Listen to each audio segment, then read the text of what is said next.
इस कहानी की शुरुआत में हम देख पाते हैं स्विन को, जो अपने एक विजन के साथ में उड़ता है जिसमें उसकी वाइफ पोला बुला रही होती है। स्विन उठकर सीधा टाइम देखता है, फिर वो अपनी बेटी चार्ली को उठाने जाता है। हमें पता चलता है कि चार्ली की दरअसल कानों की प्रॉब्लम है, इसलिए वो इयरिंग मशीन का यूज करती है। जिसके बाद में ये दोनों भागते हुए पहुंचते हैं एक जगह पर जहाँ पर लाइव टेलीकास्ट चल रहा था, जिसमें दो जर्मन एस्ट्रोनॉट धरती पर लैंडिंग करने वाले थे, पोला और हार्डी। दरअसल इसमें चार्ली की मोम पोला भी थी जो आज लैंडिंग करने वाली थी। वहीं कैप्सूल के अंदर हार्डी पोला को कहता है कि पैराशूट खोलने के लिए, लेकिन पोला उसकी बात को नहीं सुनता। अब उनका प्लेन क्रैश होने वाला होता है, कुछ ही पल बचे होते हैं। तभी एन वक्त पर पोला अपने पैराशूट खोल देती है और वो सेफ लैंडिंग कर जाते हैं। वहाँ पर उन दोनों एस्ट्रोनॉट को सेफ तरीके से बाहर निकाल लिया जाता है। वहाँ पर हम पोला की बॉस मूडी को भी देख पाते हैं। वहीं स्विन अपनी वाइफ के आ जाने पर पार्टी करता है, जहाँ स्विन अपनी बेटी के पास आकर कहता है कि बस आज रात की बात और है, फिर मम्मी हमारे साथ होगी। तभी वहाँ चार्ली नोटिस करती है मोम ऐसे क्यों खड़ी है। खैर अब रात को स्विन सो रहा होता है, तभी उसके पास में कॉल आती है उसकी बीवी पोला का, जो स्विन को कहती है कि मुझे तुमसे अकेले में बात करनी है, कुछ है जो मैं तुम्हें बता नहीं पाई थी। पोला बताने ही वाली होती है, तभी स्विन की फोन की बैटरी लो हो जाती है। पोला बताती है कि कुछ अजीब हुआ, लेकिन स्विन को उसकी बात कुछ भी समझ में नहीं आती। तब पोला कहती है कि मैं आखिरी मिलती हूँ। अब सीन शिफ्ट होता है नेक्स्ट डे, जहाँ पर स्विन अपनी बेटी चार्ली को लेकर निकल पड़ता है एयरपोर्ट की तरफ, जहाँ पर आज उसकी वाइफ आने वाली थी। वहाँ स्विन राइनर से मिलता है, जो स्पेस सेंटर में साइंटिस्ट को एस्ट्रोनॉट बनने की ट्रेनिंग देते हैं। जिसके बाद उन्हें वहाँ पर मीरा मिलती है, वे दोनों बात करने लग जाते हैं। दरअसल मीरा भी हार्डी का इंतजार कर रही होती है, वो भी पोला के साथ में आने वाला था। तभी उनको पता चलता है उनकी प्लेन तो डिलाइड हो गई है। अब उनके पास में इंतजार करने के अलावा कोई भी चारा नहीं होता। तभी चार्ली को वहाँ पर एक बूढ़ी औरत दिखाई देती है, लेकिन वो सभी उसे इग्नोर कर देते हैं। यहाँ मीरा और स्विन को कुछ भी पता नहीं चलता कि आखिर उनकी प्लेन डिक्लाइड क्यों हो गई है। जिसके बाद में स्विन जाता है वॉशरूम में, तभी वहाँ पर एक हांफती हुई लेडी आती है जो बहुत ही ज्यादा घबराई होती है, जहाँ स्विन उसको शांत करवाता है। अब स्विन जैसे ही बाहर आता है, चारों तरफ लोग घबराए हुए थे, भगदड़ मच चुकी थी। वहाँ पर स्विन को कुछ भी समझ में नहीं आता और उसकी बेटी भी नहीं मिल रही थी। जिसके बाद में वो अपनी बेटी चार्ली को ढूंढने लग जाता है। तभी उसे वहीं बूढ़ी औरत मिलती है जो बोलती है कि ये नोट तुम्हारे लिए है, लेकिन स्विन उसे इग्नोर कर वहाँ से चला जाता है और आखिरकार उसे चार्ली मिल ही जाती है, जहाँ स्विन उसके इयरिंग मशीन को उतार देता है ताकि वो घबराए नहीं। तभी स्विन को पता चलता है कि फ्लाइट गायब हो चुकी है, जिसके अंदर उसकी वाइफ आने वाली थी। जिसके बाद में उन सभी को एक होटल में रहने का इंतजाम कर दिया जाता है एयर होस्टेज की तरफ से, जहाँ पर स्विन अपनी बेटी को जैसे तैसे समझाता है कि उसकी मॉम आ जाएगी। जिसके बाद में वहाँ एक एयर होस्टेज आकर उनको जरूरतमंद का सारा सामान देकर जाती है। तभी हम उसकी वाइफ की कुछ क्लिप को देख पाते हैं, जहाँ पर वो पार्टी कर रहे होते हैं। खैर अब नेक्स्ट डे उन सभी को कॉन्फ्रेंस रूम में बुलाया जाता है, जहाँ पर हमें पता चलता है कि अटलांटिक के ऊपर जहाज का एक मलबा मिला है, वो प्लेन में से कोई भी जिंदा नहीं बचा है। तभी वहाँ पर सभी लोग नाराज हो जाते हैं और एयर होस्टेज को पीटने लग जाते हैं। यह बात स्विन को जैसे पता चलती है, वह बहुत ही दुखी हो जाता है। अब सीन शिफ्ट होता है स्पेस में, जहाँ पर हम पोला और हार्डी को देख पाते हैं, जिनका पहला दिन होता है आज स्पेस में, जहाँ पर उनकी मुलाकात जेक और हैरी से होती है, जहाँ पर पोला और हार्डी स्पेस का आनंद ले रहे होते हैं। वहीं दूसरी तरफ स्विन के पास में सेंट्रल पुलिस आती है और उसे इंक्वायरी के लिए अपने साथ में ले जाती है और पूछती है कि आपकी बीवी ने टेक ऑफ करने से पहले आपसे बात की थी क्या, उसका बिहेव कुछ अजीब था। जिस पर स्विन साफ साफ मना कर देता है और वहाँ से जाने लग जाता है। तभी ऑफिसर कहता है कि हमने उस दिन तुम दोनों की बात को सुन लिया था, यानी कि उनके फोन को हैक कर लिया था। ये सुनते ही स्विन को बहुत ही गुस्सा आता है और वहाँ से सीधा अपने घर की तरफ निकल जाता है, जहाँ पर हम अगेन फ्लैशबैक को देख पाते हैं, जहाँ पर पोला अपने साथ एक ओल्ड रेडियो लेकर आई थी ताकि वो अंतरिक्ष से अपनी बेटी के साथ में बात कर पाए। वहीं दूसरी तरफ हम पोला को देख पाते हैं, जिसके पास में जेक आता है और वो पोला से यहाँ आने का मकसद पूछता है। जिस पर पोला कहती है कि मेरे बॉस मूडी ने बहुत ही पैसे खर्च किए हैं मुझे यहाँ पर भेजने के लिए, अगर हमें कुछ पता चलता है तो वो सबसे पहले उसी का फायदा उठाना चाहती है। हम लोग मोह को रोकने की कोशिश कर रहे हैं और कुछ हियरिंग सेल्स लेकर आए हैं जो डेड होने के बाद में वापस जिंदा नहीं होते। ये लोग एक ऐसी थेरेपी डेवलप करने की कोशिश कर रहे हैं जो हियरिंग सेल्स को वापस से डेवलप करके उनमें जान डाल दे। जिसके बाद में पोला को कुछ अजीब सा महसूस होने लग जाती है। वहीं दूसरी तरफ हम स्विन को देख पाते हैं, जिसके पास में पोला का एक मैसेज आता है, जिसमें वो कह रही होती है कि सेंट निकोलस डे पर हमारी 10वीं एनिवर्सरी है, मुझे कुछ अच्छा करना है और साथ ही तुम चार्ली के साथ में मत लड़ना। ये सुनते ही स्विन को कुछ भी समझ में नहीं आता। जिसके बाद में वो सीधा मीरा को कॉल लगा देता है और इस वॉइस रिकॉर्डिंग के बारे में बताता है और कहता है कि हमारे और चार्ली के बीच में कभी भी लड़ाई हुई नहीं थी। मीरा ये बात सिंपल कहती है, लेकिन जे कहता है कि यह बात उतनी सिंपल नहीं है, हम सेंट निकोलस डे पर कभी मिले ही नहीं थे और हमारी एनिवर्सरी गर्मी में आती है, ना कि सेंट निकोलस डे पर। जिसके बाद में स्विन वो वीडियो क्लिप देखता है जिसमें उस दिन उसकी वाइफ लैंडिंग की थी, जिसमें वो एक बात नोटिस करता है। फिर वो राइनर को कॉल लगाकर कहता है कि वो न्यूज लाइव नहीं थी, उसमें 90 मिनट का अंतर था। जिस पर राइनर कुछ नहीं बोलता। अब नेक्स्ट डे जहाँ स्विन की आंख खुलती है, वो देख पाता है कि उसकी बेटी चार्ली को सब कुछ पता चल गया है। उसकी मॉम मॉम नहीं रही, प्लेन क्रैश के चलते मारी गई, जिस कारण चार्ली बहुत ज्यादा उदास हो जाती है और अपने रूम में चली जाती है। वहीं दूसरी तरफ हम पोला को देख पाते हैं जिसे अंतरिक्ष से किसी लड़की की आवाज आ रही थी, जिसे सुनते ही पोला हैरान हो जाती है और उस जगह का पता अपने हाथों में लिख लेती है और इस चीज को रिकॉर्ड कर लेती है। जिसके बाद में वो वॉइस रिकॉर्ड हार्डी को सुनाती है, जिसे सुनते ही हार्डी बोलता है कि हमें इसके बारे में किसी को भी नहीं बताना होगा, इस बात को सीक्रेट रखना है, जिस पर पोला भी एग्री कर जाती है और फिर उस लोकेशन को ढूंढने वो लग जाते हैं। तभी पोला अपने हाथों में कुछ रेंगता हुआ महसूस करती है, जिसको वो इग्नोर कर हार्डी से कहती है कि मैं वो बात उन दोनों को बताना चाहती हूँ। जिसके बाद में पोला जेक और हैरी से कहती है कि मुझे कल रात स्पेस से कुछ सिग्नल मिला है और उन दोनों को वह रिकॉर्डिंग सुनाने लग जाती है, लेकिन यह वह रिकॉर्डिंग नहीं होती, जिस वजह से सबको लगता है कि पोला ने उन्हें उल्लू बनाया है। जिसके बाद सीन शिफ्ट होता है स्विन पर, जो हॉस्पिटल में होता है। वहाँ मीरा और उन दोनों की बातों से हमें पता चलता है कि दरअसल पोला को एक बीमारी थी जिसमें उसको पागलपन का दौरा पड़ता था और उसे फ्लैशबैक भी आते थे। वहीं दूसरी तरफ हम पोला को देख पाते हैं जो कि अपने हाथों पर कुछ चलता हुआ महसूस करती है और जैसे ही वो उस पर पेन मारती है तभी उसके अंदर से बहुत सारे कीड़े निकलना स्टार्ट हो जाती है। जिसके बाद में उसे होश आती है और उसे पता चलता है कि वो तो सिर्फ उसका विजन था। वहीं दूसरी तरफ हमें न्यूज से यह पता चलता है कि पोला और हार्डी की वजह से ही वो प्लेन क्रैश हुआ था। जिसके बाद स्विन के घर के बाहर बहुत सारे लोग इकट्ठा हो जाते हैं और उनके घर पर पत्थरबाजी करने लग जाते हैं। वहीं दूसरी तरफ पोला ये सारी बातें अपनी बॉस मूडी को बता देती है उस वॉइस रिकॉर्डिंग के बारे में जो उन्हें स्पेस से मिला था। वहीं दूसरी तरफ चार्ली अपने डैड से कहती है कि मम्मा ने मुझे कांटेक्ट किया था, जिस पर स्विन कहता है कि मम्मा मर चुकी है, लेकिन चार्ली इस बात पर विश्वास नहीं करती। तभी राइनर का कॉल आता है जिसमें वो कहता है कि कोई तो बात है जिसको दबाया जा रहा है। राइनर कुछ बोल पाता तभी कॉल कट हो जाती है। जिसके बाद में वो चार्ली को लेकर मीरा के घर पे जाता है, जहाँ पर वो चार्ली को छोड़कर राइनर के घर की तरफ निकल पड़ता है।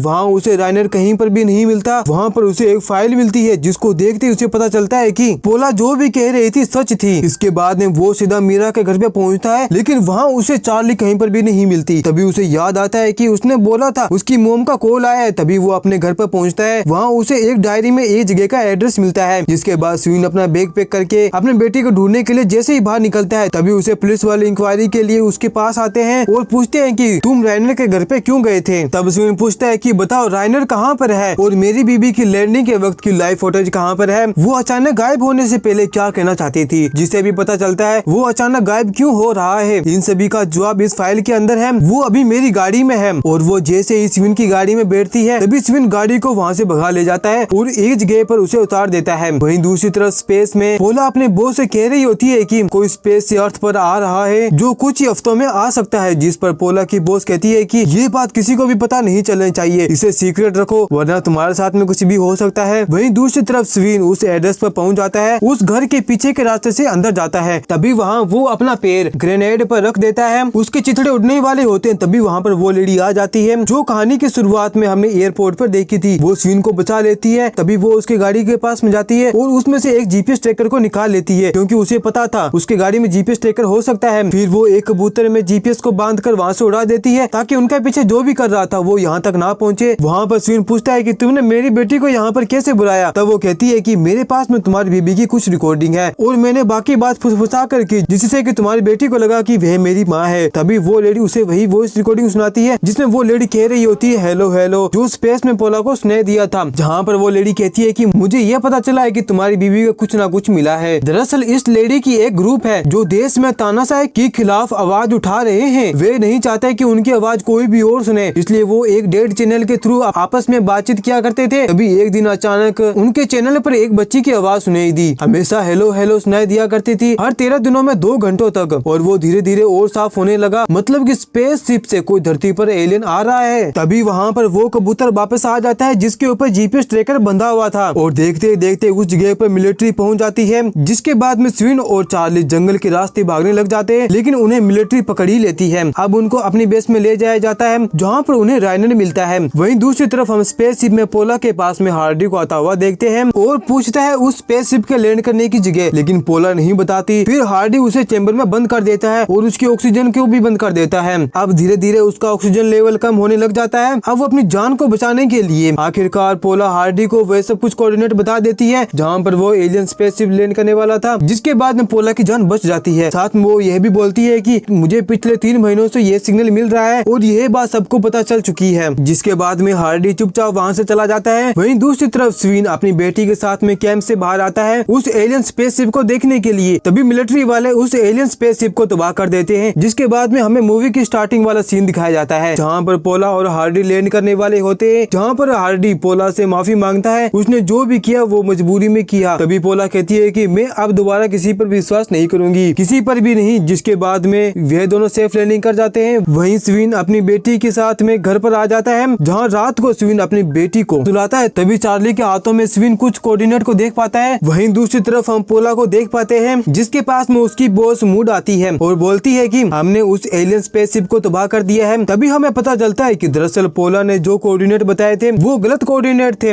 और रियल कोऑर्डिनेट उसकी बेटी के पास में है। वहीं स्वीन और चार्ली को पता चल जाता है कि स्पेसशिप आज नहीं बल्कि 1.5 दिन बाद आने वाला है। वहीं पोला अपने बॉस को बताती है कि वो कोऑर्डिनेट बिल्कुल सेफ है, यानी कि फैमिली के पास में सेफ है, और पोला चाहती है कि ये बात सभी लोगों को पता चले। वहीं स्वीन और पोला अपनी कार से भाग रहे होते हैं, तभी वहाँ पर एक ट्रक आकर उनको पीछे से टक्कर मार देता है और वे दोनों वहीं पर बेहोश हो जाते हैं। जब पोला को होश आता है तब वे अपने आप को मॉम के बॉस मूडी के घर पे पाती है, जहाँ पर आखिरकार चार्ली उसको वो कोऑर्डिनेट बता ही देती है, जहाँ स्वीन बताता है कि उस एलियन स्पेसशिप के आने में 14 घंटे बाकी है। जिसके बाद में वो उस लोकेशन की तरफ हेलीकॉप्टर से निकल पड़ते हैं, जहाँ पर उसकी वाइफ की बॉस कहती है कि मैंने तुम्हारी वाइफ से प्रॉमिस किया है वो जो भी है उसे सेफ लैंडिंग करवाएगी। अब वो सभी उस लोकेशन में पहुंच जाते हैं और उस एलियन का वेट करने लग जाते हैं। वहीं प्लेन में हार्डी पोला को एक बॉक्स देती है, जिसमें एक लॉकेट और एक कार्ड था जिसपे लिखा हुआ था death is but A beginning. तभी प्लेन आउट ऑफ कंट्रोल हो जाती है। तभी पोला कारपोर्ट की तरफ जाती है और कहती है कि तुम्हें मैंने जो रिकॉर्डिंग भेजी थी उसकी बातों को ध्यान से सुनना होगा, तुम अकेले नहीं कर सकते, तुम दोनों को एक दूसरे की जरूरत होगी। वहीं दूसरी तरफ मूड को पता चल जाता है कि यानी कि उसे गलत जानकारी दी गई है, इसलिए वो उन दोनों को मरवाने का काम वहाँ खड़ी एक पुलिस ऑफिसर को देके जाती है। लेकिन अब वो पुलिस ऑफिसर ना चाहते हुए भी उन दोनों को मारना पड़ता है। अब नेक्स्ट डे जहाँ वो पुलिस ऑफिसर जाने से पहले उन दोनों को कहती है कि तुम लेटे रहना जब तक हम ना जाए, यानी कि उसने उन दोनों को नहीं मारा था। उसके बाद में स्वीन चार्ली से कहता है कि वो आ रहे हैं। दरअसल इन दोनों को जो मैसेज मिला था उन दोनों ही मैसेज को आपस में मिलाना था। जिसके बाद में वो उस जगह दोनों बात कर रहे होते हैं, तभी आसमान से कुछ चीज आकर धरती पर गिरती है। जब ये दोनों उसके पास में पहुंचते हैं तब उन्हें पता चलता है कि ये तो वाइचर है, जिसे अर्थ से ही भेजा गया था, और जो आवाज स्पेस में आती थी वो इसी के थ्रू ही आती थी। और इसी के साथ ये मूवी यहीं पर समाप्त होती है। दोस्तों, आपको ये वीडियो कैसा लगा लाइक और कमेंट करके मुझे जरूर बताएं।